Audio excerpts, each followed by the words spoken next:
3 पिढ्यांचा संसार करू नका. स्वतःची, मुलाची.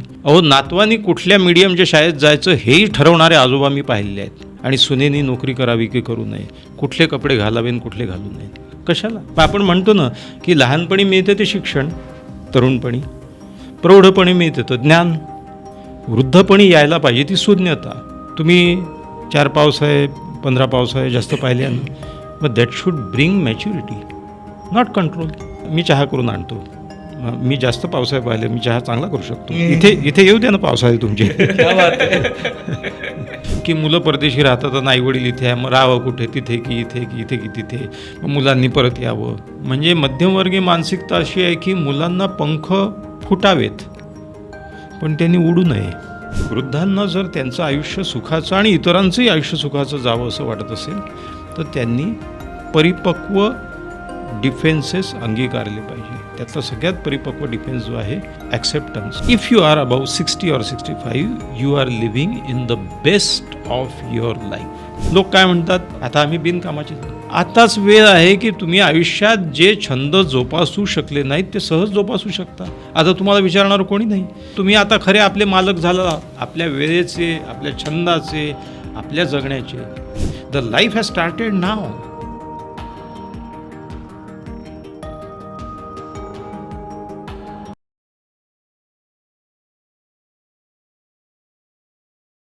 हॅलो हाय हॅलो नमस्कार. तुमच्या सगळ्यांचं मनापासून खूप खूप स्वागत आहे द मुक्तमुख शो म्हणजेच स्टॅटच्या या नव्या कोऱ्या एपिसोडमध्ये. आणि आपण दरवेळेला असे काही विषय आणत असतो की ज्याच्यावरती डिस्कशन केल्याने आपला उद्या सुकर होईल, आपल्या उद्याचे जे काही प्रॉब्लेम्स आहेत ते लवकरात लवकर सॉल्व्ह होतील. अशा सगळ्या विषयांवरती आपण तज्ज्ञ व्यक्तींसोबत गप्पा मारून एक कुठेतरी दिशा समजून घेण्याचा प्रयत्न करत असतो. अशाच एका विषयावरती आज आपले खूप आवडीचे पाहुणे आलेत. ते पाहुणे कोणाला आहेत सांगायच्या आधी सगळ्यात महत्त्वाचं, तुम्हाला जर आमचे घातलेले कपडे, मी आणि ओंकारने घातलेले कपडे आवडत असतील, अत्यंत सुंदर आणि कम्फर्टेबल कपडे आहेत, कोणाचे ते माहिती असायला पाहिजे तुम्हाला आत्तापर्यंत. कॉटन कॉटेजचे कपडे आहेत आणि त्याची खाली लिंक दिलेली आहे. तर तुम्हाला आवडत असतील तर त्या लिंकवरनं तुम्ही नक्कीच घेऊ शकता. म्हणजे तुम्ही जर अमुक तमुक फॉलो करता तर तुम्हाला माहिती आहे आपण म्हातारपणावरती एक एपिसोड केला होता, रिव्हर्स पेरेंटिंगवरती एक एपिसोड केला होता. पण हे केल्यानंतर सुद्धा म्हणजे बऱ्याचदा म्हणजे आता आमच्या आया आणि ते सगळे वयातली जी लोक आहेत जे आता म्हातारपणाकडे अप्रोच करतायत, उंबरठ्यावर आहेत म्हातारपणाच्या वगैरे. तर एक परत तो प्रश्न येतो की अप्रोच कसा असला पाहिजे म्हातारपणाकडे बघण्याचा. तर त्याच्यासाठी आज आपण गप्पा मारणार आहोत डॉक्टर नंदू मुलमुले यांच्यासोबत. नंदू मुलमुले सर लेखक आहेत, मानसोपचार तज्ज्ञ आहेत, गेली अनेक वर्ष ते लिहित आहेत, वेगवेगळ्या माध्यमातून आपल्यासमोर येत आहेत आणि अमुक तमुकच्या माध्यमातून तर ते बऱ्याचदा आपल्याला मार्गदर्शन करत असतात. तर स्वागत आहे सर तुमचं. धन्यवाद. म्हणजे खूपच एकतर सगळ्यांच्या जवळचा विषय. म्हणजे आपल्या घरात सगळीच आपल्या घरात असतातच ना म्हातारी माणसं, आणि काहींची आवडती असतात, काहींची नावडती असतात, काही जण फार नॅक करणारी असतात आणि काही जण नुसतीच तशी असतात आणि काही जण खूप प्रेम करणारे. हां, तर नक्की म्हातारपणाकडे जाताना काय अप्रोच असला पाहिजे. म्हणजे कारण बऱ्याचदा ते असंच वाटतं ना की लोकांना वाटतं की आता काय माझं वय झालं आणि मी आता विरक्ती हवी आहे आणि मी काय सगळं सोडून देणार आणि मग आता देवधर्माला लागणार किंवा काहीच करणार नाही आणि मग फक्त मृत्यूची वाट बघत बसणार जो कधीतरी येईल. तर नेमकं म्हातारपणाकडे बघताना काय अप्रोच, काय दृष्टिकोन असला पाहिजे, इथपासून जर सुरुवात करू शकतो. मला त्यात एक छोटंसं ॲड करायचं. आणि काही जण असतात की ते ॲक्सेप्टच नाहीत करत की आपण म्हातारे झालो आहे. दोन्ही गोष्टी आहेत. पण जसं हा ओव्हर डिस्कस्ड टॉपिक आहे असं वाटू शकतं आणि झालेलेच आहे, 2 एपिसोड झाले आहेत त्याच्यावरती. पण मला असं वाटतं की इतक्या प्रकारचे प्रश्न वृद्धावस्थेवर, वृद्धांच्या मानसिकतेवर होणं हे याचं द्योतक आहे की वृद्धांची संख्या वाढते आहे. It is a very important and most discussable topic just because there are so many old people in this society. याचं कारण फार साधं आहे. मेडिकल ॲडव्हान्समेंट इतकी झालेली आहे की भय इथले संपत नाही म्हणण्यापेक्षा वय इथले संपत नाही अशी पाळी आलेली आहे की माणसं खूप जगायला लागलेली आहेत. म्हणजे मी वाईट अर्थाने नाही म्हणत, चांगलीच गोष्ट आहे, नको तितकी असंही नाही म्हणत मी. मला असं म्हणायचं आहे की तुम्ही थोडासा दृष्टिक्षेप टाकला या गोष्टीवरती तर आपण जे डिस्कस करणार आहोत त्याचे थोडासा इतिहास, कारण त्या इतिहासामध्येच त्याचं भवितव्य दडलेलं आहे. हम्म. ते असं आहे की ही पूर्वी समस्याच नव्हती, कारण माणसं इतकी जगत नसत. 1850 साली आयुर्मान, भारतीय माणसाचं साधारण आयुर्मान होतं 25 वर्ष. बापरे. याचं कारण असं की बालमृत्यू खूप होत होते. त्याच्यामुळे average life expectancy was just 25 years. 1899 साली गोविंद बल्लाळ देवल यांनी शारदा नावाचं नाटक लिहिलं आणि त्याच्यामध्ये एक पद, म्हातारा नाही तू का अवघे पाऊणशे वयमान. 75 वर्षाचा माणूस लग्नाला उभा राहायचा, अशी ती समाजाची परिस्थिती होती. आणि त्या परिस्थितीवर त्यांनी लोकांचा असं समज होण्याची शक्यता आहे की त्या काळी खूप म्हातारे लोक होते जे नवनवीन लग्न बाल विवाह करायला उत्सुक असायचे वगैरे. हा अपवाद होता. याचं कारण 1900 साली म्हणजे 20व्या शतकाची जेव्हा सुरुवात झाली तेव्हा आयुर्मान फक्त 25 होतं. 25 वर्षाचं 32 होतं. 32 होतं.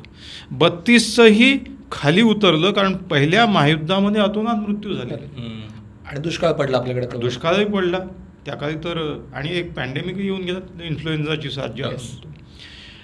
त्याच्यानंतर आपला देश स्वतंत्र झाला 1947 साली. त्या वर्षी भारतीय माणसाचं आयुर्मान हे 34 वर्ष होतं. भारतीय माणसाचं आयुर्मान 50 व्हायला 1975 उजाडावं लागलं. महत्त्वाची गोष्ट आहे. 2000 येता मात्र जी ॲडव्हान्समेंट आपल्या देशाने केली, मेडिकलची इन जनरल ॲडव्हान्समेंट झाली, त्याचे चांगले परिणाम जे दिसायला लागले ते म्हणजे 70पर्यंत पोचलं 2000 साली. आता ते 73-74 होत चाललेलं आहे. 75पर्यंत सर्वसाधारण माणूस, ॲव्हरेज माणूस जगतो. पण आपल्याला प्रत्यक्षात दिसतं की जो वेल टू डू आहे, सुखवस्तू आहे, तो सहज 80 वगैरे पार करतो. 90चे लोक आपल्याला दिसतात. आणि दुसरी गोष्ट अशी आहे की हे जे आयुर्मान वाढत चाललं आहे ते पाश्चात्य देशामध्ये, हे बघा, जे पाश्चात्य देशात आज होते आहे ते आपल्याकडे उद्या होणार आहे.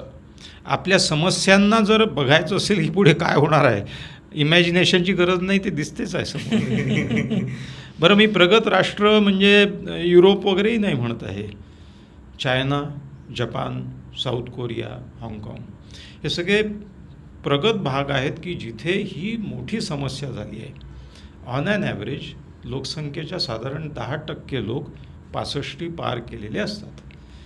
मग आता आपल्या देशाची लोकसंख्या आहे 140 कोटी असं गृहीत धरलं तर साधारणपणे 65 पार केलेले लोक आपल्याकडे 14 कोटी असतात. तर 14 कोटी ही इतकी मोठी संख्या झाली की युरोपमधले 3-4 देश मिळून ती लोकसंख्या होईल. परंतु एवढ्यावरही ठीक आहे. आज पाश्चात्य देशांची जी अवस्था झाली आहे, जी आपली उद्या होणार आहे, ती अशी आहे की एका वृद्ध माणसाच्या मागे 4 तरुण आहेत जे सक्षम आहेत, जे कमावते आहेत. कारण वृद्धावस्थेचा मुख्य प्रॉब्लेम काय आहे की त्यांच्यावर शासनाला खर्च करावा लागतो, पण ते काही कमावत्या वयाचे नाही आहेत. टॅक्स देत नाहीत. टॅक्सही कमी आहे and they are not earning money. Government is giving them pension. किंवा व्यवसायात असतील तर ते कदाचित, पण त्यांची कार्यक्षमता कमी झालेली असते आणि नवीन पिढी आलेली असते. त्याच्यामुळे न कमावणारे पण ज्यांच्यावर खर्च होतो अशांची लोकसंख्या आज तर 14 कोटी आहे, पण आज युरोपमध्ये ती संख्या ती टक्केवारी 18% पोहोचलेली आहे. जपान हा म्हाताऱ्यांचा देश म्हणतात. 30% of the people have cross 65. आता तुम्ही विचार करा ना, 30%. म्हणजे जपानमध्ये अशी अवस्था आहे की एका वृद्धामागे 2च कमावते तरुण उरलेले आहेत. म्हणजे 4 लागतात खांद्यावरनं न्यायला, ते आता 2च उरलेले आहेत. तर हे एक महत्त्वाचं कारण आहे की this topic needs to be discussed more and more times. याचं कारण असं की ही संख्या वाढत चाललेली आहे, ती लक्षणीय झालेली आहे. आणि स्टॅटिस्टिक्स हा आकडा असतो, पण आपल्याला दिसतं ना की घराघरामध्ये क्लॅशेस वाढत चाललेले आहेत. एका घरामध्ये वृद्ध आईवडील आहेत आणि त्यांच्या विशिष्ट वृद्धत्वाच्या काळाच्या काही समस्या आहेत, तर एकत्रित कुटुंब असेल तर त्याच्यामध्ये अनेक समस्या निर्माण होतात. मग त्यांचे रिपरकशन्स तरुणांवर होतात, लहान वयातल्या नातवांवरही होतात. त्याच्यामुळे हा टॉपिक फार महत्त्वाचा आहे.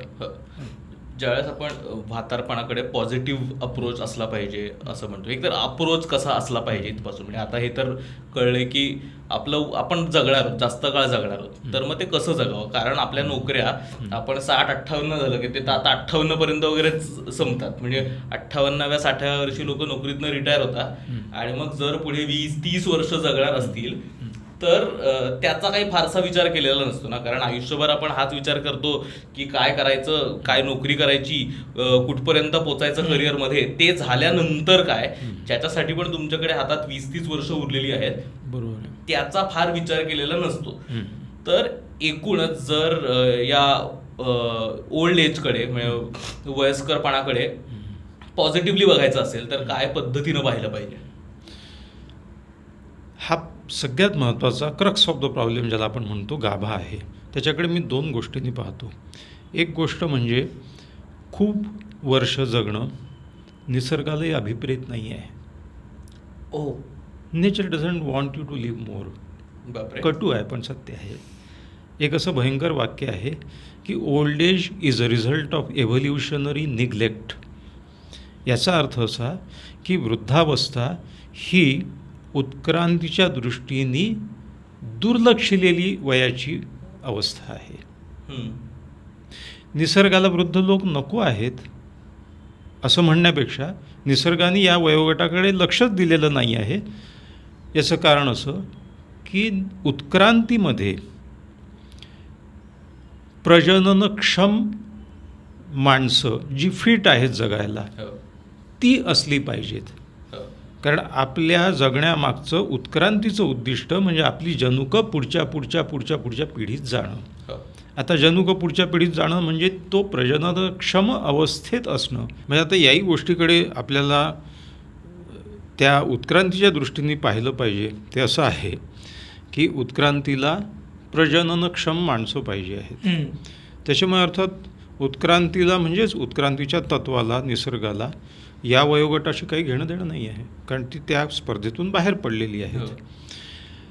पण माणसं तर जगायला लागलेली आहेत. ही आपल्या प्रगतीची, संस्कृतीची देणगी आहे. माणसं अधिक काळ जगायला लागली. एक गोष्ट गमतीची माझ्या असं लक्षात आली की पौगंडावस्था आणि वृद्धावस्था ह्या दोन्ही एक 20व्या शतकाच्या देणग्या आणि 21व्या शतकाच्या समस्या आहेत. बघा, 20व्या शतकात प्रवेश आपण करण्याच्या पूर्वी पौगंडावस्था नव्हती.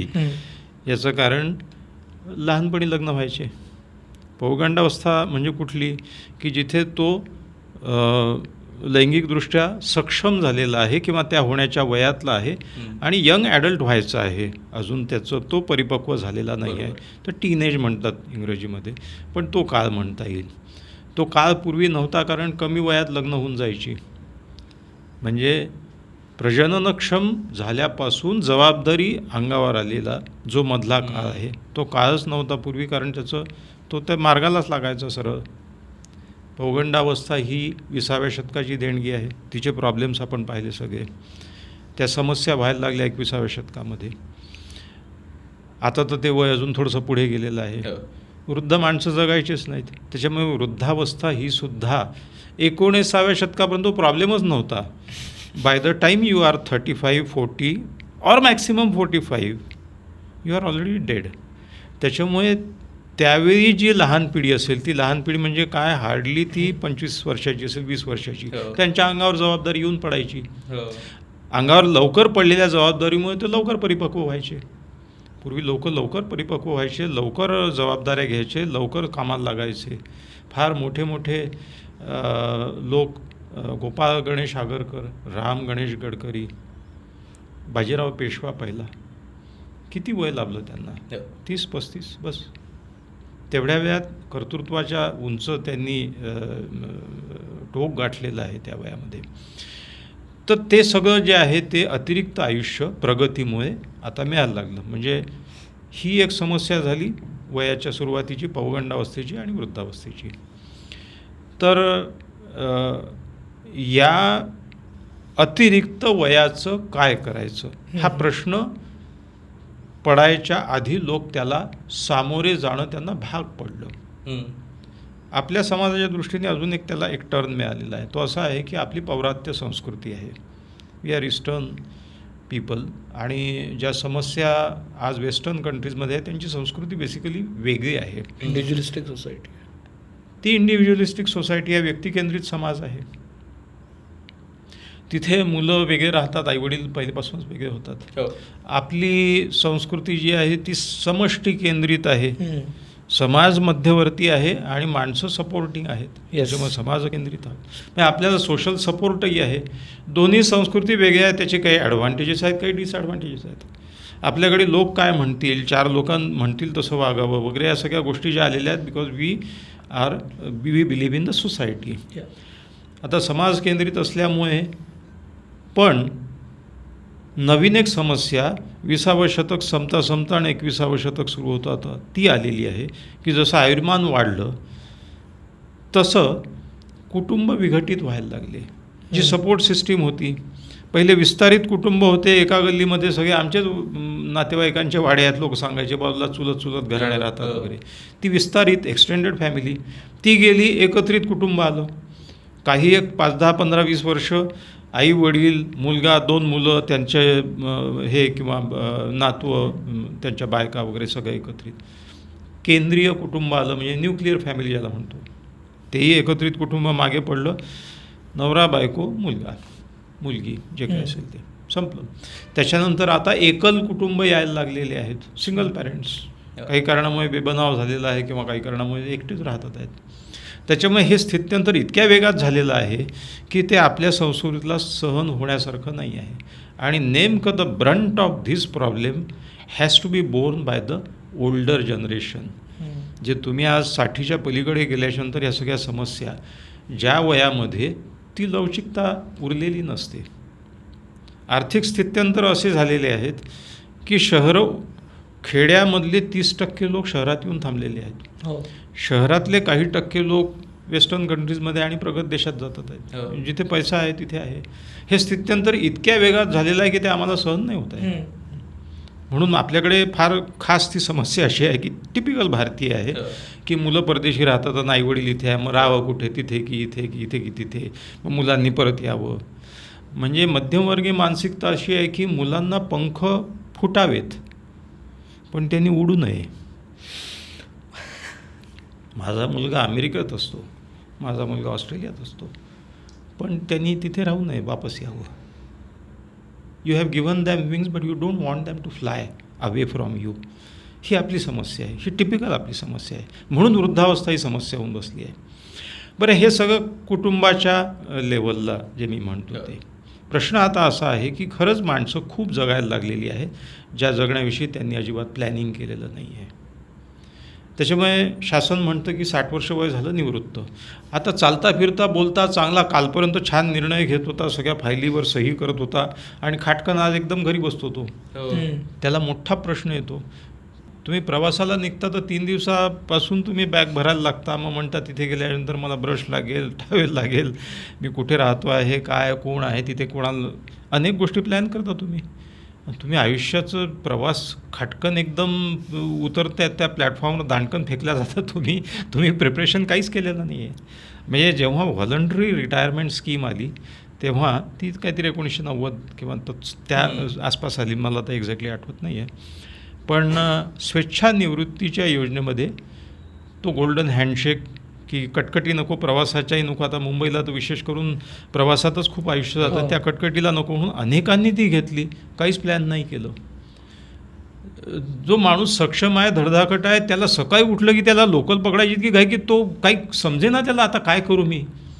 बरं, तुम्ही ज्या क्षणी निवृत्त होता त्या क्षणी नवीन पिढी म्हणते तुम्ही थांबा, तुम्ही नंतर आंघोळ करा, आता जरा कामाचे लोक आहेत त्यांना जाऊ द्या पुढे, थांबा, तुम्ही ब्लॉक करू नका टॉयलेट किंवा जे काय असेल ते. आणि त्या काळातलं एक व्यंगचित्र मला आठवते. ते व्यंगचित्र असं आहे की अनप्रिपेअर्ड जे लोक होते, VRS तर घेतली, करायचं काहीच नाही. त्या माणसाला इतकी सवय पडली होती 40 वर्ष काय 30 वर्ष जे करत होते. त्यांनी ते व्यंगचित्र असं होतं की त्यांनी आपल्या दिवाणखान्यामध्ये असा एक बार बांधून घेतलेला आहे स्टीलचा, त्याला असं एक हँडल आहे आणि तो सकाळी 9 ते 10 नुसता असा उभा राहतो, असा हालत राहतो. त्याला बरं वाटतं. करणार काय बसून? You have not planned. बरं, माणसं ऑन ॲन ॲव्हरेज 80 वर्ष तर सहज पार करतात. करोत बापडे, अजून जगोत, काही प्रश्नच नाही त्याच्यामध्ये. पण मी 20-20 वर्षाचं एक्स्ट्रा आयुष्य मिळालेलं आहे. त्याच्यात एक दुसरी मानसिकता अशी आहे, जसं आता घरचे लोक आठवण करून देतात, पुरे झालं, रिटायर झाले तुम्ही, आता स्वस्त एका जागी बसा कोपऱ्यात, जास्त मध्ये मध्ये करू नका, तब्येती सांभाळा, जास्त काही उगाच ऑपरेशनची किंवा याची वेळ आणू नका. अँटिक पीस सारखं बाजूला ठेवून देतात. अँटिक पीससारखं बाजूला ठेवून देतात. पण तो माणूस तर तसा एरवी. ह्या सगळ्या वातावरणामुळे वृद्ध लोक स्वतःला असहाय्य समजत घालतात. उगाच असं वाटायला लागतं, मी तर रिटायर झालो, अब क्या, हम तो पेन्शनर हो गए, आम्ही आता पेन्शनर झालो आणि आता आपण काही कामाचे नाही, आता आपल्यात ते शारीरिक बळ उरलं नाही. एक स्टॅटिस्टिकल स्टडी असं सांगते की the incidence of sudden deaths, heart attacks, morbidity, mortality rises the moment person retires. बापरे. हो, त्याच्यातून जे वाचतात ते बरेच जगतात पुढे, परंतु निवृत्त झाल्या झाल्या पहिल्या एखाद वर्षामध्ये मृत्यू पावणाऱ्यांची संख्या सिग्निफिकंटली जास्त आहे. ती एलिमेंट आधी त्यांना झाली असती तर ते सहज तारून गेले असते, कारण he has something to look forward to. नोकरी आहे, व्यवसाय आहे, काही आहे. एकदा ती भावना आली की आता मी संपलं माझं, आता उरलो. शुक्रतारा दिसत नाही म्हटलं की अवघड दिशा जाती. बरोबर. तर ती एक मानसिकतेने घेरले जातात लोक की आता आपले नाही. पण मला मुद्दा खरा हा मांडायचा आहे की you are, if you are about 60 or 65, you are living in the best of your life. याचं कारण सांगतो. पहिली गोष्ट म्हणजे ते सगळे मुद्दे ज्याच्या कारणामुळे लोक समजतात की आता आम्ही कामातून गेलो, आता गेलं सगळं, आता फक्त बसायचं. आणि जसं तू म्हणालं की मृत्यूची वाट पाहायची, तसं नाही आहे. पूर्ण चित्र उलटं आहे. ते असं आहे की लोक काय म्हणतात, आता आम्हाला काहीच काम नाही आहे, आता आम्ही बिनकामाचे. आताच वेळ आहे की तुम्ही आयुष्यात जे छंद जोपासू शकले नाहीत ते सहज जोपासू शकता. आता तुम्हाला विचारणारं कोणी नाही. तुम्ही 2 तास पेटी वाजवत बसले तरी चालेल. आता काही ऑफिसला जायची घाई नाही आहे, किंवा काही पेंडिंग कामं नाही आहेत, किंवा काही जबाबदाऱ्या नाही आहेत. तुम्ही ऐहिक जीवनाच्या, व्यावहारिक जीवनाच्या जबाबदारीतून मुक्त झाला म्हणजे तुम्ही आता खरे आपले मालक झाला, आपल्या वेळेचे, आपल्या छंदाचे, आपल्या जगण्याचे. Now you are living life. The life has started now, because now you can do anything. मला ट्रेकिंग करायचं होतं, मला इकडे जायचं होतं, तिकडे जायचं होतं, मला पेटी शिकायची, मला जर्मन भाषा शिकायची होती, मला मित्र जमवायचे होते, अनेक गोष्टी करायच्या होत्या. त्या सगळ्या तुम्ही करू शकता. त्याच्यात दुसरा ॲडव्हान्टेज तो आहे तो असा, आता तुम्ही पहिले आले काय, दुसरे तुम्ही समजा एखाद्या वर्गामध्ये प्रवेश घेतला युनिव्हर्सिटीमध्ये एक्सटर्नल विद्यार्थी म्हणून किंवा ओपन युनिव्हर्सिटीमध्ये काही शिकायला, तुम्ही नापास झाले काय, पास झाले काय, पहिले आले काय, चौथे आले काय, मार्क किती, कोणीच विचारणार नाही तुम्हाला. तुम्ही आता आनंदासाठी शिकणार जर असाल तर that is the best thing which even youngsters should do. तरुणांनी सुद्धा आनंदासाठी शिकायला ते गेले तर ते त्यांना चांगलं यश मिळेल. त्याच्यात यशाचा पहिला मूलमंत्र हा आहे की जर उद्दिष्टाशी आनंदाची सांगड घातली तर ते यश घातक होऊन जातं, आनंद लोप पावतो. कारण मी यशस्वी झालो तरच आनंदी सुखी, नाही तर नाही. The moment you attach your goal with happiness you are in trouble. आता हा एपिसोड तरुणांवर नाही आहे म्हणून मी त्या गोष्टीत जास्त जात नाही आहे, पण कर्मण्येवाधिकार असते मा फलेषु कदाचन मा कर्मफल हेतुर्भू. मा म्हणजे नाही, फळाचा हेतू चिटकवू नको. माते संगोस्त्व कर्मणी, कर्मही करायचं नाही असंही करू नको, प्रोक्रॅस्टिनेशनसुद्धा करू नको, आणि don't attach happiness to your goal. then the journey becomes happiness, then the journey becomes joyful, then you are more likely to achieve the goal.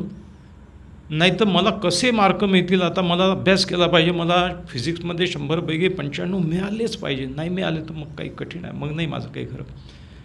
तर मग तुम्ही जनरलायझेशन करतात, तुम्ही असं म्हणतात की मी हे केलं तरच मी जगण्याच्या लायक आहे. ती घातक विचारसरणी आहे. वृद्धावस्थेबद्दल आपण बोलत होतो. हे सगळ्यात चांगलं वय आहे. याचं कारण असं की तुम्ही अटॅचच गोल तुमचा हॅपीनेसच आहे सगळं शिकणं. त्याच्यामुळे life, the journey of life begins at 60 which is a journey of Joy and happiness, because you can do anything which you want. तुम्ही आपला कुठलाही छंद आनंदात जोपासू शकता. कॉम्पिटिटिव्हनेस नाही, जेलसी नाही आहे. शेजारचा म्हातारा 2 भाषा जास्त शिकला, मी कमी शिकलो म्हणून काही कोणाला जलन तो होनेवाली नाही आहे. So you don't have jealousy, you don't have competitive spirit, you have time. तुम्हाला जर ॲडिक्वेट पेन्शन मिळत असेल किंवा तुम्ही व्यवसायातून साठवलेलं उत्पन्न ठीकठाक असेल तर तुम्ही सगळे छंद जोपासू शकता.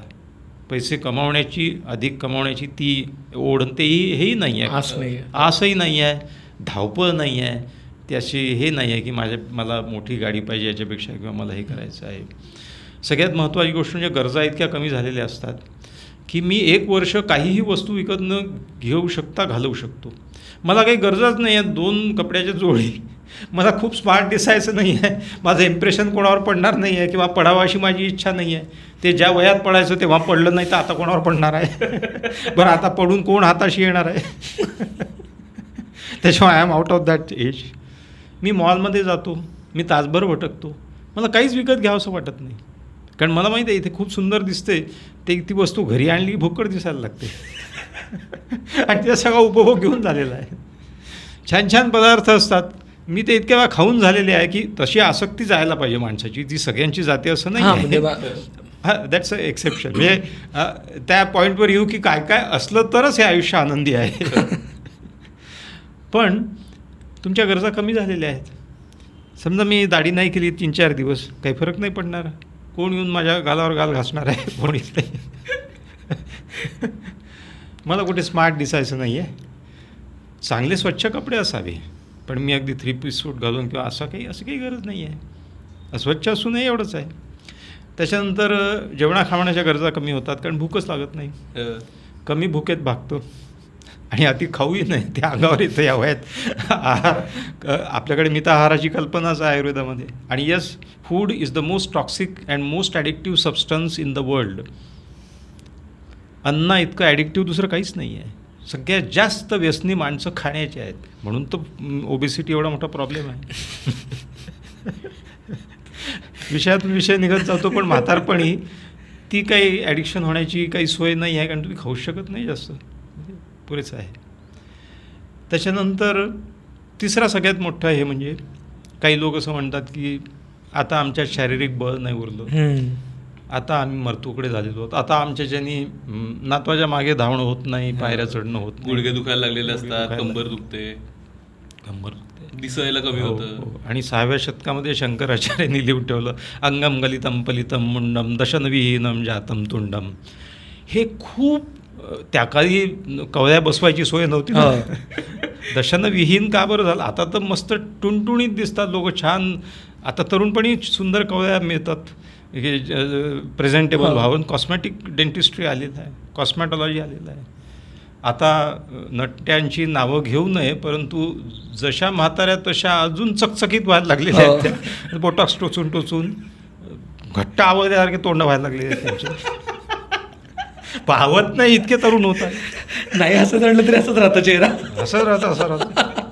चमकतो, चमचम चमकायला नको ना. ठीक आहे, काही हरकत नाही, वाईट नाही आहे, चांगलं आहे. You should look young. आणि पण समोर, आणि ते त्या ग्लॅमर वर्ल्डमध्ये आहे, त्यांना तरुण दिसायलाही पाहिजे. बरोबर आहे. म्हणजे आजीबाईची भूमिका करणारी त्या सिनेमातल्या तरुण नटीपेक्षा सुंदर दिसते आणि तरुण दिसते. तर आजीबाई कुठून आली ही? विषयांतर होण्यापेक्षा मी या मताचा झालेलो आहे की, म्हणजे माझं हे चिंतन आहे की शारीरिक गरजा आणि शारीरिक बळ हे आता ॲडव्हान्टेजेस राहिलेलं नाही आहे. बघा, एकेकाळी युद्ध व्हायचे तर युद्धासाठी तगडा सैनिक लागायचा. बरोबर. युद्ध हा सैनिकी पेशा होता अनेक लोकांचा. आपल्याकडे जे हल्ले जे झाले जे आले लोक, तर ते प्रोफेशनल सैनिकच होते. त्याला घोड्यावर त्याची मान बसली पाहिजे, घोडदौड करता आली पाहिजे आणि शारीरिक बळ असलं पाहिजे, कारण तलवारीने युद्ध व्हायचे 1 to 1. आता युद्ध कसे होतात? आता या इस्रायल आणि हमास यांच्यात काय तलवारीने युद्ध चालू आहेत? नाही. नाही. तो बटन दाबतोय कारण ते पेजर उडतात 1,500.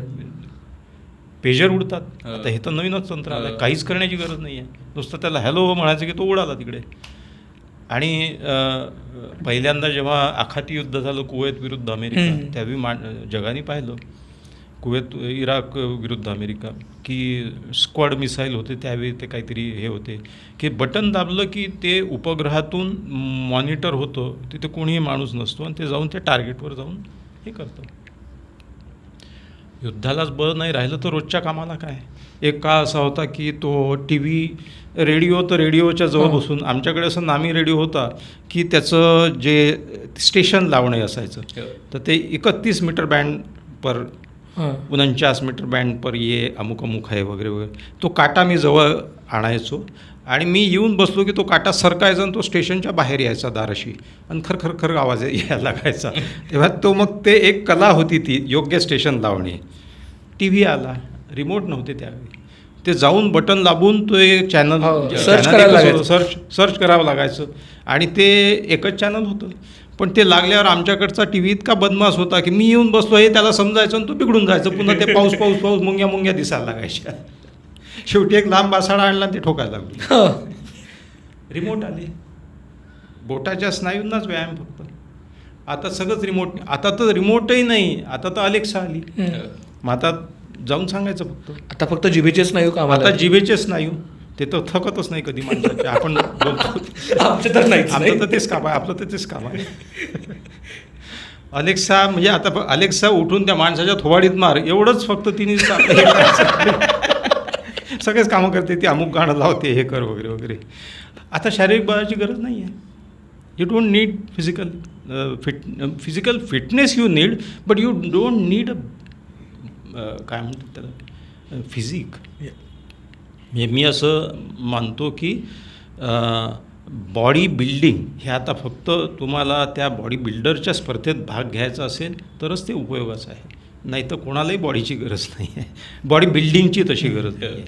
You don't need muscles. Fitness पाहिजे. आपण हे पाहिलं की शारीरिक बळ हा प्रॉब्लेम राहिलेला नाही आहे. तुम्ही आणि तरुण यांच्यात ह्या अडसर दूर झाले आहे. आपण हे पाहिलं की तुमच्याजवळ आता खूप वेळ असा आहे की ज्या वेळेत तुम्ही जे करू शकला नाही ते सगळं करू शकता. बरोबर. आता आपण हे पाहिलं की तुमच्या गरजा कमी झाल्यामुळे तुम्हाला तितका खर्चही लागत नाही, फार पैसा लागत नाही. आता आपण अजून काही छोटे छोटे ॲडव्हान्टेजेस आहेत. ते असे आहेत की तुम्ही त्या प्रजननक्षम वयाच्या पार आलेले असल्यामुळे ती जी गोष्ट आहे, जशी लैंगिक ओढ आहे किंवा ती आसक्ती आहे, वासना आहे, त्याच्या पलीकडे आलेल्या आहात. त्याच्यामुळे तुमच्या मनात एक प्रकारची शांती यायला पाहिजे, कारण तुम्ही कशाच्याच मागे नाही आहात, कुठल्याच वासनेच्या आहारी जाऊ शकत नाही. मग ती मजबुरी समजण्यापेक्षा चांगली गोष्ट समजली पाहिजे की आता अनावश्यक गोष्टींनी आपलं चित्त विचलित नाही. You don't need to think always of those things जे तरुण माणसं नेहमी ऑक्युपाईड राहतात त्या विचारांनी. त्याची आता काही गरज नाही आहे. You can devote that time to good reading. बरं, ज्ञान या जगामध्ये इतकं अफाट आहे की तुम्ही आयुष्यभर वाचत राहिलात तरीसुद्धा ज्ञानसंपादन करणे ही एक अतिशय आनंददायक गोष्ट आहे. ॲब्सोल्युटली. याचं तर प्रत्यंतर या वयात नाही येणार तर केव्हा येणार आहे? तरुणपणी वेळ नसतो वाचायला, या वयामध्ये वाचू शकतो.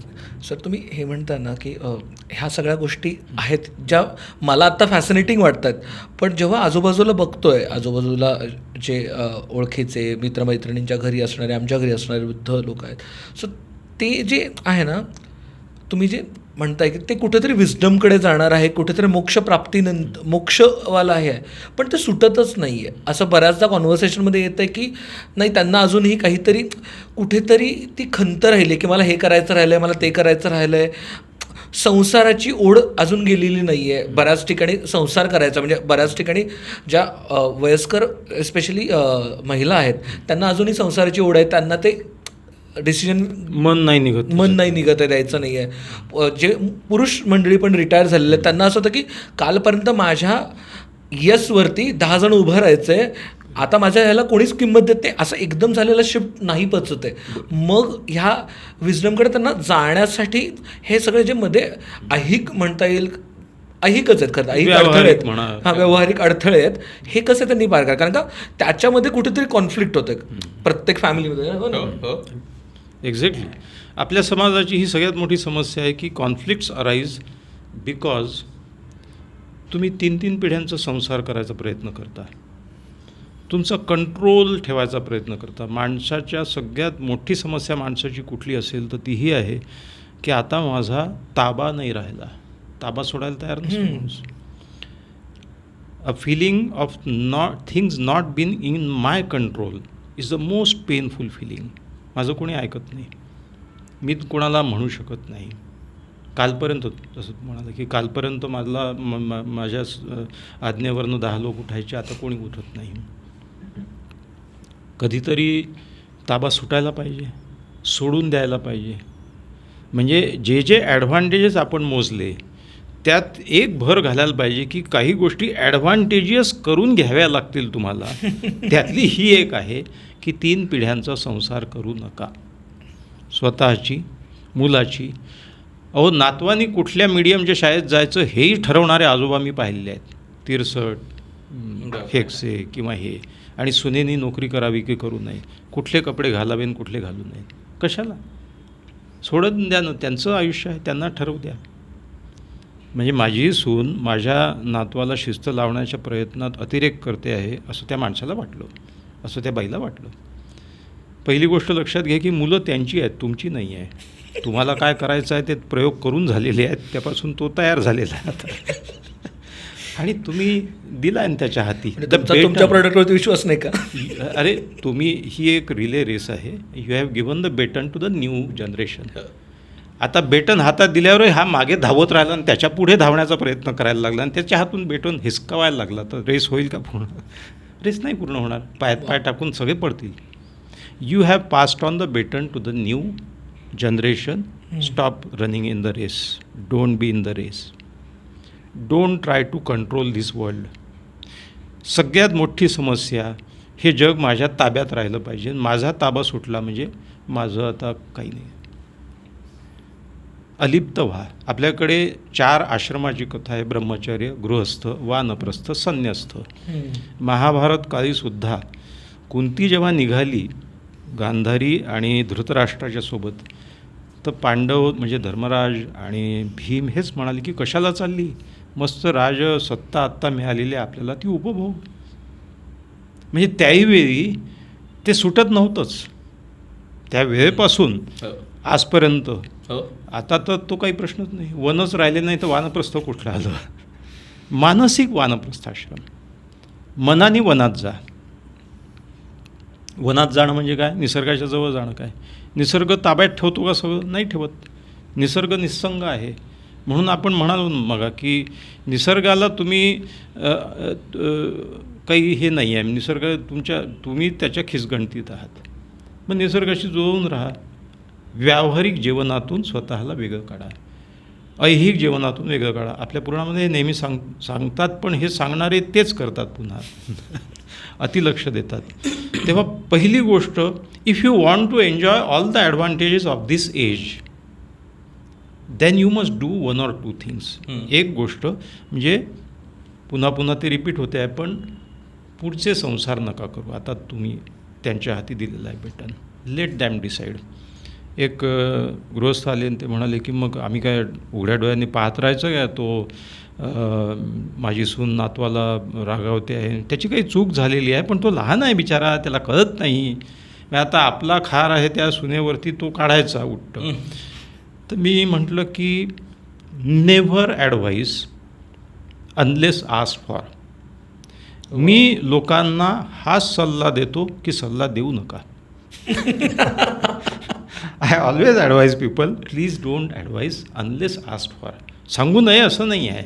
तुमच्याजवळ अनुभव आहे, तुमच्याजवळ एक उन्हाळे पावसाळे तुम्ही पाहिलेले आहेत, त्या ज्ञानाचा उपयोग व्हावा का? व्हावा, जरूर व्हावा, विचारल्यावर. दुसरी गोष्ट, जर तुम्ही इंटरव्हीन कराल तर त्या नातवाला मेसेज काय जाईल की आपल्या आईवडिलांचं ऐकण्याची काही गरज नाही, आपल्या आजोबा किंवा आजीच्या खुशीत जायचं आणि काय पाहिजे ते करायचं. मग तुम्ही काय करता, त्याला बिघडवत आहात एका दृष्टीने. हो.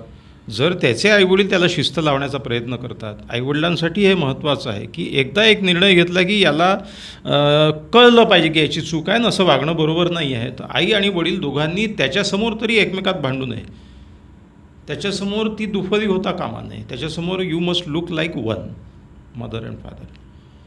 आजोबांनी ते पाळलं पाहिजे की नाही, हो. As a elderly family as a whole we should tackle that problem before he should not be able to see your rift. मग ते बेडरूममध्ये दार बंद करा, मग एकमेकांशी चर्चा करा, भांडा, काय जे असेल ते इश्यू जो असेल तो मुलांसमोर नाही.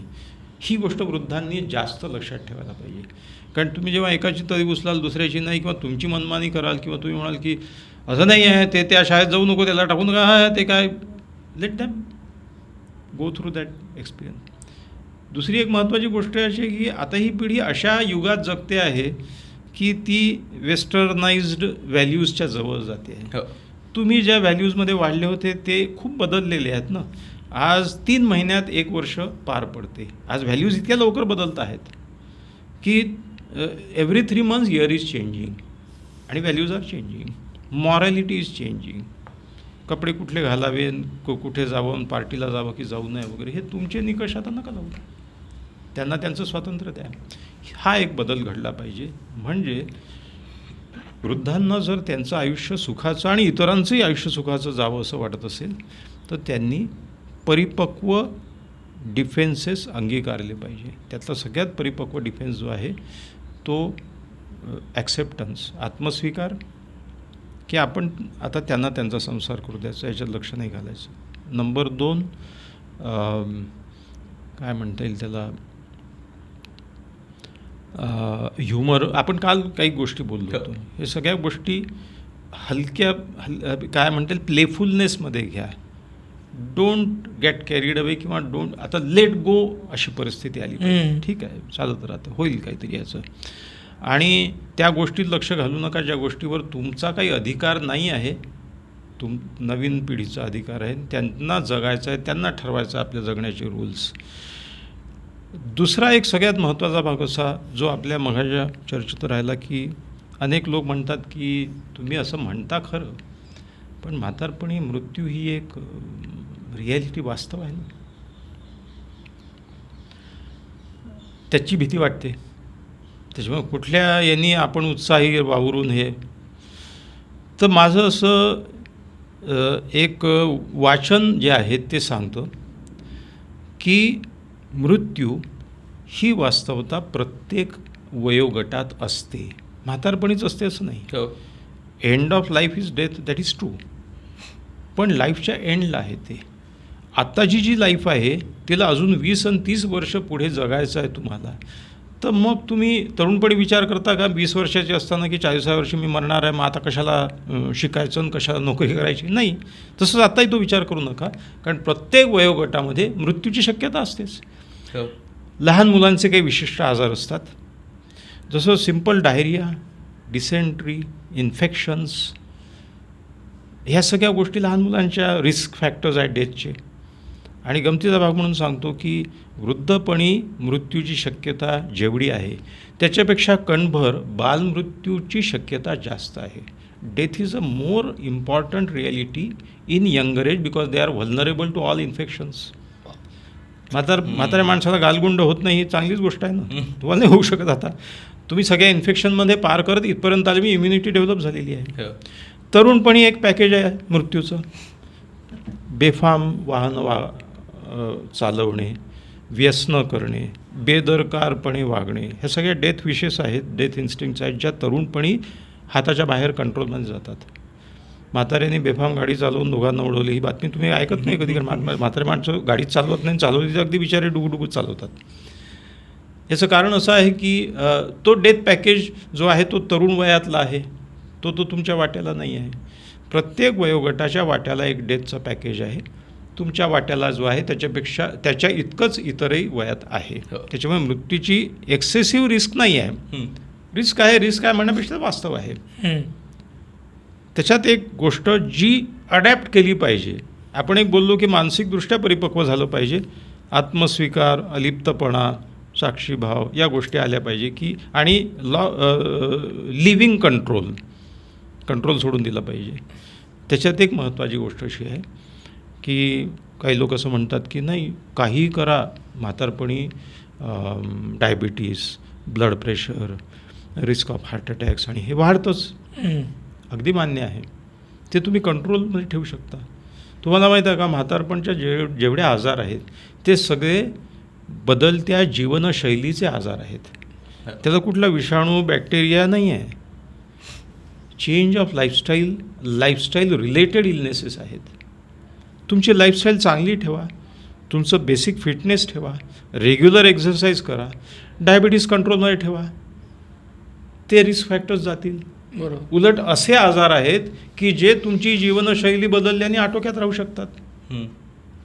त्याच्यामुळे you are at an advantage rather than disadvantage as far as life threatening conditions or illnesses are concern. बरोबर.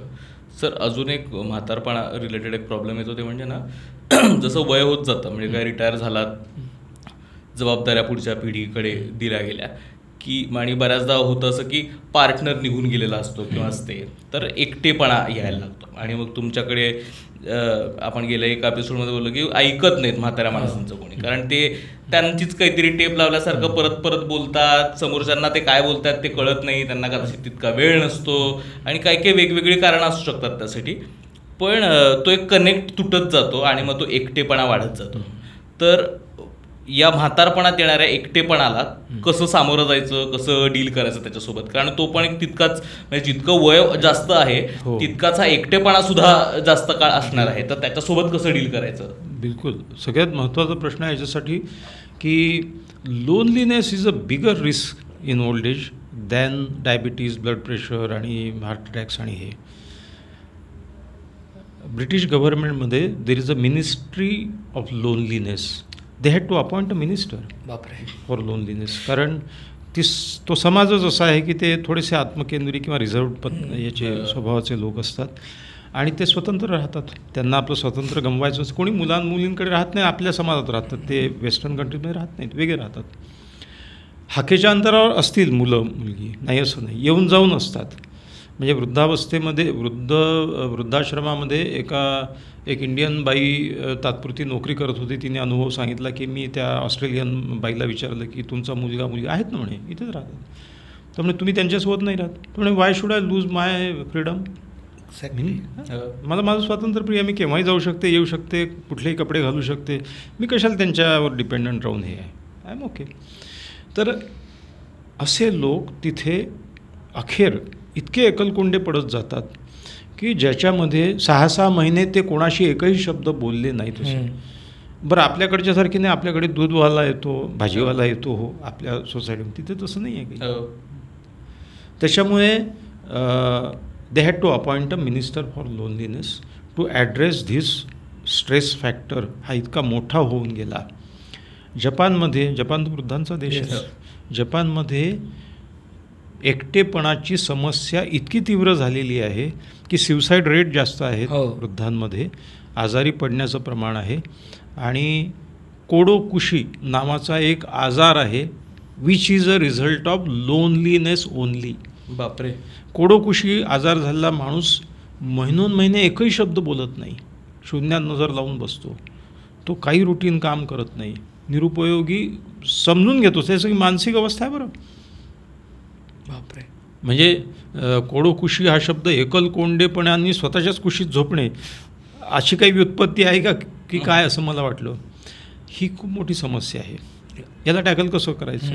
One thing, most important thing, म्हणून आता जे ॲडव्हान्टेजियस वय जर तुम्हाला करून घ्यायचं असेल तर माणसात राहा. जुन्या काळचे एक पत्रकार होते प्रभाकर पाध्ये आणि त्यांची पत्नी कमल पाध्ये, दोघे फार मोठे पत्रकारिता आणि लेखनाच्या क्षेत्रात होते. कमल पाध्येने एक पुस्तक लिहिलं ते नवरा गेल्याच्या नंतर आणि खूप छान त्यांनी ती जाण्याच्या अगोदर की ते असं म्हणतात की बरं झालं पाध्ये माझ्या अगोदर गेले, कारण ते एकटे राहिले असते ते फार एकलकोंडे झाले असते. स्त्रियांमध्ये ते बळ असते, पुरुषांमध्ये पुरुष फार लवकर एकलकोंडे होऊन जातात. की त्यांनी एकच सल्ला दिला मृत्यूपूर्वी नवऱ्याला की आनंदात राहा, माणसात राहा, आयसोलेट होऊ नका. मग आता आपण एकीकडे म्हणतो की मुलांच्या संसारातून लक्ष काढून घ्या, पण त्याचा अर्थ असा नाही आहे की एकलकोंडे व्हा आणि एकटे होऊन जा. त्याचा अर्थ असा आहे की तुमच्या समान धर्मी, समान विचारी लोकांमध्ये राहा, कॉन्टॅक्ट ठेवा, you be a part of that society. एकमेकांचा आधार राहतो. केव्हाही इंडिव्हिज्युअल थेरपीपेक्षा ग्रुप थेरपीमध्ये जास्त लवकर रिझल्ट्स मिळतात. कारण अरे यालाही ही समस्या आहे, अरे यालाही आहे, अरे हा प्रश्न तर माझ्याहीकडे आहे, हा प्रश्न याच्याहीकडे आहे. समदुःखी असणं महत्त्वाचं, त्याच्यातून सोल्युशन्स मिळतात. कमीत कमी हे ॲश्युरन्स मिळते ना की जी गोष्ट मी अनुभवतो आहे तो हाही अनुभवतो आहे, म्हणजे मी एकटा नाही या समस्येमध्ये. म्हणजे पुलं जसं म्हणतात की साऱ्या मुंबईला कावेरीने ग्रासलं तर मला काहीच भीती नाही वाटत त्याच्यात, पण मला एकट्याला सर्दी झाली तरी मी घाबरतो. कारण समष्टीचा जी समस्या आहे समष्टीची तिला आपल्याला काही वाटत नाही, सबको हो गया तो चलता है भाई, कोई प्रॉब्लेम. सायकोलॉजिकली ग्रुप इम्युनिटी होऊन जाते. सायकोलॉजी ग्रुप इम्युनिटीवर जाते. सायकोलॉजिकली महत्त्वाचं आहे. माणसामध्ये राहा, माणसं जोडत राहा. स्पर्शाची भाषा फार महत्त्वाची आहे. स्पर्श माणसाला फार जरुरी आहे. आता त्याच्या न्यूरोफिजिओलॉजीमध्ये मी जायला लागलो तर अजून एक तासभर तिकडे जाईल. पण आपली जी क्रेनियल नर्व आहे, व्हेगस नर्व, जी आपल्या मेंदूतून निघते, तिला कपाल मज्जा तंतू असं म्हणतात. ती सगळ्या हार्टबीट्स, आतड्याचे चयापचय आणि अनेक सगळे एंडोक्रायनल ऑर्गन्स याच्यावर ती लक्ष ठेवते आणि त्यांचं रेग्युलरायझेशन करते. त्या व्हेगस नर्वचे आपल्या स्किनमध्ये सगळीकडे टेंटॅकल्स असतात, म्हणजे त्याचे तंतू असतात, एंड रिसेप्टर्स असतात. तुम्ही एखाद्याचा हात हातात घेता, म्हणजे त्या संजय दत्तच्या सिनेमामध्ये झप्पी, it is based on a very important psychological principle that touch is the most important assuring part of human life. आपण 2 वर्ष कोरोनामध्ये ते अनुभवलं की माणसं व्हिडिओ कॉल करा ना, व्हिडिओ कॉलमध्ये झप्पी नाही घेता येत ना, हातात हात नाही घेता येत ना, माणसं स्पर्शाशिवाय राहू नाही शकत. जे मुलं अनाथाश्रमात टाकल्या जातात, ज्यांना आईच्या कडलिंग ज्याचा स्पर्श मिळत नाही, ते मुलं नॉर्मल असूनही बुद्ध्यांक त्यांचा कमी असतो, कारण त्यांना ती फिलिंग मिळत नाही. 1930 साली हार्लोनी माकडांच्या पिल्लांवर एक्सपेरिमेंट्स केले. एक वायरचं माकडीण, पिल्लू वेगळं केलं आईपासून, एक वायरची माकडीण आणि एक फरची, म्हणजे ज्याला आपण टेडी बिअर टाईप म्हणतो तशी. वायरची जी माकडीणीचं जे मॉडेल होतं त्याच्यामध्ये दुधाची बाटली होती, तर त्या पिल्लाला सगळं न्यूट्रिशन मिळणार, पण ते कडलिंगचं फिलिंग नाही मिळणार. वायरचं स्ट्रक्चर बनलं आहे. दुसरं स्ट्रक्चर जे बनवलं माकडीणीचं ते फरचं आहे, त्याच्याजवळ न्यूट्रिशन नाही आहे, ते नुसतंच आहे, पण पिल्लं त्या माकडीणीला जाऊन चिकटतात, कम्फर्ट मिळतं. कम्फर्ट. स्पर्शाची इतकं अपार महत्त्व आहे. कॅमल स्किन थेरपी असतेच. अगदी बरोबर आहे. तर ही स्पर्शाची गोष्ट आली आपल्या वृद्धत्वापर्यंत की you must be part of society, you must keep your contacts intact आणि you should be along with people. Ego problems करू नका. थोड्या 2 गोष्टी समोरच्या माणसाच्या ऐकून घ्या, थोड्या गोष्टी तुमच्या नंतर तो ऐकेल. क्रिटिकल पॉईंटला एक पाऊल मागे या, टाईड ओव्हर करा ती सिच्युएशन. विचार करा की समोरचा माणूस, बाई कोणी तिरसटही वागले असतील तरीसुद्धा मैत्री तुटायला नको. याच मुद्द्यावरती मला थोडंसं डबल क्लिक करावं वाटतं, कारण बऱ्याचशा कॉमेंट्समध्ये ना हे बोललं जातं बऱ्याचदा. काय होतं की घरामध्ये तुम्ही मगाशी म्हणाल लेट गो आणि तुम्ही एका पॉईंटनंतर कंट्रोल सोडून द्या, पण असं होतं ना की कॉन्व्हर्सेशनमध्ये तुझ्यापेक्षा जास्त 4 पावसाळे मी बघितलेत. आणि बऱ्याचशा डिसिजन्समध्ये जेव्हा फॅमिलीचा डिसिजन असतो, मुलांना कुठल्या शाळेत घालायचं किंवा जन्माला म्हणजे आल्यानंतर त्यांचं केअर कशी पद्धतीने करायची, तर त्याच्यावरती त्यांचं असं होतं की मी 40 वर्ष जास्त जगलो ना तुझ्यापेक्षा, 30 वर्ष जास्त जगलो ना, तर तिथे हे कॉन्फ्लिक्ट्स व्हायला लागतात, तिथे ते इगो टसल्स व्हायला लागतात आणि मग त्यातनं ही भांडणं होतात आणि मग त्यातनं ते समाजातनं मग तो एकटेपणा कुठेतरी लीड होतो का? कारण का इथे जर ते कॉन्फ्लिक्ट व्हायला लागले तर माझं असं होतं की मला नको तुमचे सल्लेच नको, तुमचं डिसिजन नको, तुम्ही राहा वेगळे. आणि मग त्यातनं मी म्हणजे the younger people they tend to disconnect with them, they tend to isolate them from their social life. आणि मग त्यांची सोशल लाईफ जर ती कॉन्सन्ट्रेटेड असेल त्यांच्या मुलाभोवतीच, तर ते कुठेतरी अवघड होऊन जात नाही का? कारण का तो अगेन म्हणजे I am connecting ego, loneliness आणि लेट गो, ह्या 3 गोष्टी कशा तरी इंटरकनेक्ट होतात. इंटरकनेक्ट करण्याचं सगळं जे काय म्हणेल त्याला मक्ता, अधिकार आणि जबाबदारी ही जुन्या पिढीची आहे. You have to accept that it is you who should be reasonable, who should be mature. कारण तुम्ही 4 पावसाळे 15 पावसाळे जास्त पाहिले मग that should bring maturity, not control. Is it going to increase your control? No, it should not increase your control. मी 50 पावसाळे जास्त पाहिले मग माझा जास्त कंट्रोल नाही, उलट माझी मॅच्युरिटी जास्त. अरे तूही जा पावसात, भीज, पहा काय होतं ते, माझी खेळी संपलेली आहे. तर हे तुमचे जास्त पावसाळ्यांनी तुम्हाला सुज्ञता दिली पाहिजे. मग आपण म्हणतो ना की लहानपणी मिळते ते शिक्षण, तरुणपणी, प्रौढपणी मिळते तर ज्ञान, वृद्धपणी यायला पाहिजे ती सुज्ञता, information, knowledge and wisdom. Wisdom काय सांगतं? कंट्रोल सोडा, त्यांना त्यांचं आयुष्य जगू द्या. पण तुम्ही जर म्हणाल दरवेळी की मी जास्त पावसाळे पाहिलेले आहे म्हणून माझंच ऐकलं पाहिजे, मग त्याचं तो केव्हा जगेल? एक निसर्गाचं तत्त्व सांगतो, झाडाला फळं लागण्याच्या अगोदर झाडाला फुलं लागतात, त्या फुलांचं परागीभवन होतं आणि फळ धरायला लागतं. आणि झाडाचा प्रयत्न काय असतो की ही जी बी आहे ती माझ्यापासून अधिकाधिक दूर गेली पाहिजे. काही झाडांना असे छोटे छोटे पंख टाईप असतात. तुम्ही शेवग्याची बी जर पाहिली असेल तर त्याला ते फ्लॅजिला, त्याला जे विंग्स टाईप असतात. बुड्ढी के बाल म्हणजे काय? तेच आहेत. त्या झाडाची काय इच्छा आहे की माझं बीज दूरवर वाहत गेलं पाहिजे वाऱ्याने, so that it will get new fertile land to grow up. मोठ्या झाडाच्या खाली छोटी झाडं वाढत नाही. वृक्षाच्या खाली बी पडलं तर ते वाढणार नाही आहे. वृक्षाला कल्पना आहे त्याची, दूर जा. बापरे. लेट हिम बी इंडिपेंडंट.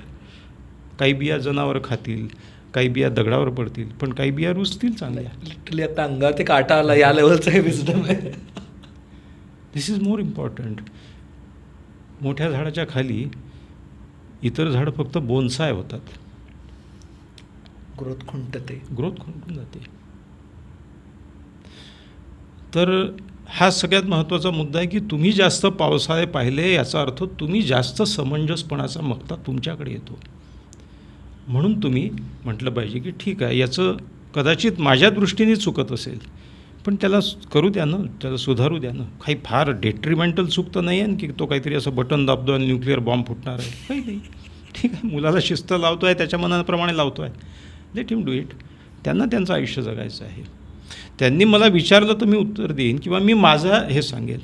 आणि हे बघा, म्हणजे जसं मी मगा म्हणालो की मी माझ्या असिस्टंटनाही सांगतो की psychiatry should never take decision of patients.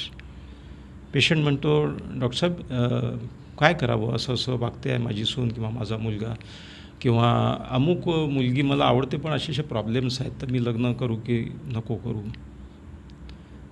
तर तुम्ही असं म्हणू नका, हां तू काय तिचं काही हरकत नाही, जा कर लग्न, किंवा नाही नाही नाही याच्याशिवाय अजिबात करू नको, नाही सून अशी वागते का मग असं कर. Never give decisions, let them take decision. त्यांच्यासमोर प्रोज कॉन्स मांडा, मॅच्युअर प्रोज कॉन्स मांडा, they must take decision. Never take decisions on behalf of somebody else. ही तर हुकुमशाही झाली मग. आणि हुकुमशाही राष्ट्र कधीच जनता सुखी नसते. तेव्हा लोकांना ठरवू. काल आपण एक छान वाक्य बोललो की सगळे सारखा विचार करतात, याचा अर्थ कोणीच विचार करत नाही आहे. If everybody is thinking alike then that means nobody is thinking. डोकं रिकामं आहे. ऊपर से जो आदेश आएगा वो पाळणे का. वृद्धांनी हे करू नये. तेव्हा जीवनाचं हे तत्त्व आहे की better must go on to the next generation. जो मृत्यूचा एक आपण तो निराकरण त्याचं झालं. आता जो मुद्दा महत्त्वाचा आता याच्यात मांडला की या 3मध्ये काय हे करता येईल. आणि तो मुद्दा मांडता मांडता की घरामध्ये भांडणं होतात वगैरे, हे शेवटाकडे येताना मी एकच महत्त्वाचा मुद्दा मांडतो, ते म्हणजे असं की कोण पाहुणा तुम्हाला आपल्या घरी यावासा वाटतो? जो पाहुणा छान राहतो, तुम्हाला कामात मदत करतो, त्याच्या येण्याने तुम्ही आनंदी होता, प्रफुल्लित होता, तो जोक्स करतो, गमती सांगतो, आणि तो छोटे छोटे घरचे कामं. कुठल्या सुनेला सासरा चांगला आहे असं सुनेला केव्हा वाटेल? जेव्हा तो कुठे भाजी चिरून दे, कुठे काहीतरी डबेस नीट ठेवून दे, किंवा सुनबाई तू राहू दे, मी पुसून घेतो हे सगळं, किंवा मी ओटा साफ करतो, तू जा तिकडे, किंवा मी चहा करून आणतो, मी जास्त पावसाळ्यात पाहिलं, मी चहा चांगला करू शकतो, इथे येऊ द्या ना पावसाळे तुमचे. किंवा एखादी डिश तयार करणे, किंवा be helpful to the new generation will never abandon you. ज्या क्षणी या देशामध्ये पाळणाघरं निर्माण झाले, त्या क्षणी वृद्धाश्रम निर्माण झाले. तुम्ही तुमचे लहान मुलं पाळणाघरात नेऊन ठेवता ना, मग वृद्धांना वृद्धाश्रमात ठेवायला मग याच्यात आक्षेप का बरं घेता आणि का निर्माण होतात? म्हणजे तिथे जावं, त्याच्याबद्दल माझा काही आक्षेप नाही, आणि त्याच्यावर एवढा हल्लागुल्ला करण्याची गरज नाही. अरे वडिलांना वृद्धाश्रमात ठेवलं, काही मजबुरी असतात, काही गोष्टी असतात. पण तुम्ही हवेसे म्हातारे व्हायचं असेल घरामध्ये, तर तुम्ही आनंदी प्रफुल्लित वातावरण ठेवा. छोट्या छोट्या गोष्टीत मदत करायचा प्रयत्न करा. अशी मदत करू नका की त्यांचं काम एकाचे 4 कामं होतील. भलतं काहीतरी घेऊन जायचं, भांडं तर कापत आणि दणकन आपटायचं, ते नका बाबा, एका जागी बसा. अशाही गोष्टी पाहिलेल्या आहेत काही कारण नसताना.